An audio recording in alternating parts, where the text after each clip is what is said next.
এই ভিডিওতে আমরা নিয়ে এসেছি আপনাদের অতি প্রয়োজনীয় যন্ত্র ব্রিক ও স্টোন ক্র্যাশার, যা অনেক ইঞ্জিনিয়ারিং ওয়ার্কসের প্রস্তুতকৃত।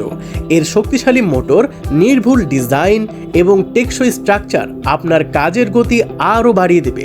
অ্যালাইনমেন্ট থেকে শুরু করে আকার এবং প্রকার সব কিছুতে একদম নিখুঁতভাবে কাজ করবে এই মেশিনটি। যে কোনো ধরনের পাথর এবং ইট খুব সুন্দরভাবে ক্র্যাশ করতে আমাদের এই মেশিনটি সেরা। আমাদের আরও একটি জনপ্রিয় প্রোডাক্ট হচ্ছে পাম্প, যা আমাদের নিজস্ব ফ্যাক্টরিতে তৈরি করা। কৃষকের আস্থার জায়গা পূর্ণ রেখে দীর্ঘ 20 বছর যাবত ধরে এই পাম্প বাজারে সরবরাহ করে থাকি আমরা। বিস্তারিত জানতে এক্ষুনি আমাদের সাথে যোগাযোগ করুন 019178373383 এই নাম্বারে। আপনার নির্মাণ কাজকে আরও বেশি সুন্দর করতে অনেক ইঞ্জিনিয়ারিং ওয়ার্কস রয়েছে আপনার পাশে। ধন্যবাদ।